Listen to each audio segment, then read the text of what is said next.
ரஹ்மத்துல்லாஹி தஆலா பரக்காத்துஹு. போது ஜம்உ முதக்கர் சாலிம், சாலிமான ஆண்பால் பன்மை எப்படி எடுக்கப்பட வேண்டும் அப்படின்னா, வாவு நூனை கொண்டு நம்ம பன்மை எடுப்போம். தெரியும், முஸ்லிம் முஸ்லிமூன, ஜெய்துன் ஜெய்தூன, இப்படின்னு வாவு நூனை கொண்டு எந்த இஸ்முகளுக்கெல்லாம் பன்மை எடுக்கலாம் அப்படிங்கிறது பாடம். முதலாவதாக வாவு நூனை கொண்டு 2 விதமான இஸ்முகளுக்கு பன்மை எடுக்கப்படும். ஒன்று அலமியத்தான இஸ்மு, இன்னொன்று வஸ்வியத்தான இஸ்மு. ஒன்று அலமு, இன்னொன்று வஸ்ஃபு. அலமாக இருந்தால் 5 நிபந்தனை இருக்கணும். வஸ்ஃபாக இருந்தால் அதுலேயும் அதே மாதிரி ஒரு 4 நிபந்தனை கிட்ட என்னச்சின்னு இருக்கணும். இருந்தால் வாவு நூனை கொண்டு என்னது பன்மை எடுக்கலாம்.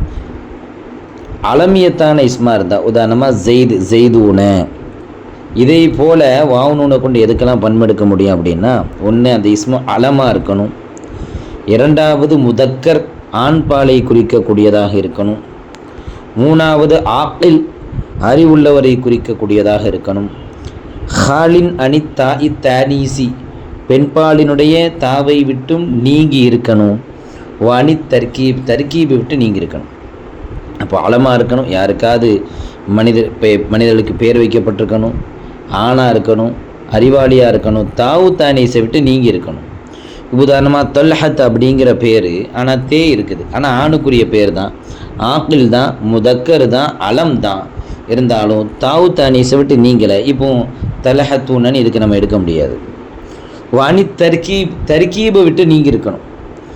உதாரணமாக பாலபக் மஹதி கர்ப் 2 இஸ்முகளை சேர்த்து பேர் வச்சுருப்பாங்கள்ல, தர்கீப், ஷாபக்ர்னாகா, இப்படி முரக்கபான இஸ்முகளுக்கும் அந்த வாவு நூனை கொண்டு பன்மை எடுக்க முடியாது. இந்த 5 நிபந்தனைகள் இருந்துச்சுன்னா நம்ம என்ன செய்யலாம். உதாரணமாக ஜெய்னப் அப்படிங்கிற பேர், இதில் தர்கீப் இல்லை, தாவு தானீஸ் இல்லை தான், ஆக்கில் தான், அலம் தான், ஒரே ஒரு நிபந்தனை இல்லை, என்ன இல்லை, முஅன்னஸுடைய பேர், இது முதக்கர் அல்ல, இது பெண்பாலுடைய பேர். சரி, அதே மாதிரி வாஷிக் அப்படின்னு ஒரு பேர். இந்த வாஷிக்குங்கிற பேர் அலம் தான், முதக்கர் தான், தாவை விட்டு நீங்கி இருக்குதான், தர்கீப் இல்லை தான், இருந்தாலும் 4 நிபந்தனை இருக்குது, ஒரு நிபந்தனை இல்லை. என்னது, வாஷிக் அப்படிங்கிறது ஆக்கிலுக்குள்ள பேர் அல்ல, கைர ஆக்கிலுக்குள்ள பேர், அசல்ல நாய்க்கு வைக்கப்பட்ட பேர் இது. எனவே இதையும் வாவு நூனை கொண்டு பன்மை எடுக்க முடியாது. பரிக நஹுருஹு மஅதி கர்பு, இதுலேயும் அதே மாதிரி தான் 4 நிபந்தனை இருக்குது, ஆனால் லாஸ்ட்டில் அந்த முரக்கபாக இருக்குது, முரக்கபை விட்டு நீங்கள் இருக்கணும்னு சொன்னோம்ல, அது இல்லை. அதனால் இதுக்கும் வாவு நூனை கொண்டு பன்மை எடுக்க முடியாது. ஆக இந்த 5 நிபந்தனைகள் எந்த இஸ்மில் ஒன்று சேர்ந்து வருகிறதோ அந்த இஸ்மில் வாவு நூனை கொண்டு பன்மை எடுக்கலாம். இரண்டாவது, வஸ்ஃபுக்கும் வாவு நூனை கொண்டு பன்மை எடுப்பாங்க.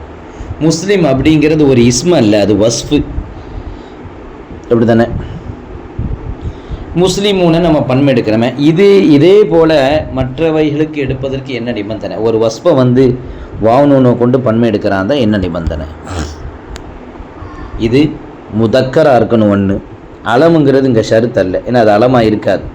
முதக்கர் ஆணுக்குரியதாக இருக்கணும், ஆக்கிலாக இருக்கணும், ஹாலின் அணி தாஇ தானீசி காபிலுன் லஹா, தாவு தானீஸை விட்டு நீங்கி இருக்கணும், ஆனால் அந்த தாவை ஏற்றுக்கொள்ளக்கூடிய அந்த பக்குவமும் இருக்கணும். தாவை வச்சா ஏற்றுக்கணும், ஆனால் ஏற்றுக்கக்கூடாது. முஸ்லிமத்துன்னு சொல்லலாம்ல, முதினிபத்துன்னு சொல்லலாம், முர்ஷிதத்துன்னு சொல்லலாம். இதே மாதிரி வஸ்ஃபுகள் இருக்குல்ல, அலமாக வைக்கப்படாத வஸ்ஃபுகள் இருக்குது. உதாரணமாக சில வஸ்ஃபுகளையே அலமாக பயன்படுத்துவாங்க. அது முதல்ல சொன்ன அந்த பாடத்தில் சேர்ந்துடும். ஆமிர் அப்படிங்கிறது இஸ்மு ஃபாயில் தான், வஸ்ஃபு தான், ஆனால் அது அலமாக வைக்கப்பட்டது. அப்படி வைக்கப்படாத வஸ்ஃபாக இருந்துன்னா எப்படி இருக்கணும்? முதக்கராக இருக்கணும், ஆக்கிலாக இருக்கணும், ஹாலின் அணி தாஇ தானீசி காபிலுன் லஹா, தாவு தானீஸை விட்டு நீங்கி இருக்கணும், ஆனால் தாவை ஏற்றுக்கொள்ளக்கூடியதாக இருக்கணும். வதாலுன் அவு தாலுன் அல தஃபுலீல், அல்லது தஃபுலீலின் மீது அறிவிக்கக்கூடியதாக இருக்கணும். இந்த 4வது நிபந்தனை மட்டும் ஒன்று தாவு தானீஸை விட்டு நீங்கி இருக்கக்கூடியதாக இருக்கணும், அல்லது தஃபுலீலின் மீது அறிவிக்கக்கூடியதாக இருக்கணும். 2ல் ஏதாவது ஒன்று இருக்கணும்.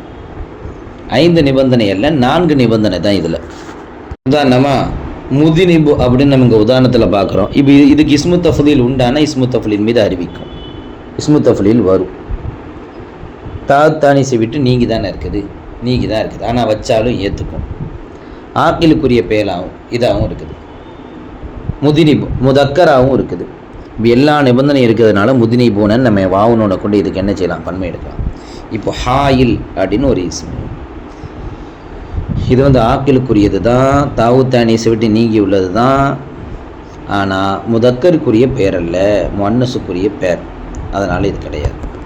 அல்லாமத் அப்படிங்கிற ஒரு பேர், இது முதக்கருக்குரியது தான், ஆக்கில் தான். ஆனால் தானிசை விட்டு நீங்கலை, எனவே அது கிடையாது.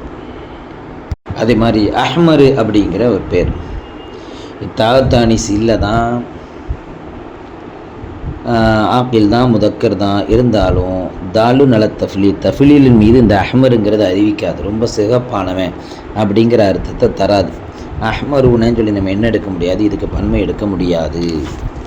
வாவுனூனை கொண்டு அஹ்மருக்கு பன்மை வராது, ஹும்ரான் தான் வரும். இல்லை, அஹ்மர் அது கிடையாது. அஹ்மருங்கிறது அஹ்மத் அப்படிங்கிறது தாவை ஏற்றுக்குமான்னா தாவை ஏற்றுக்காது.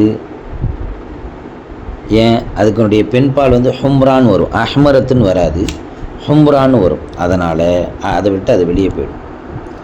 ஆக இந்த 4 நிபந்தனைகள் இருக்குமானால் வஸ்பிற்கும் வாவுனூனை கொண்டு பன்மை எடுக்கப்படும்.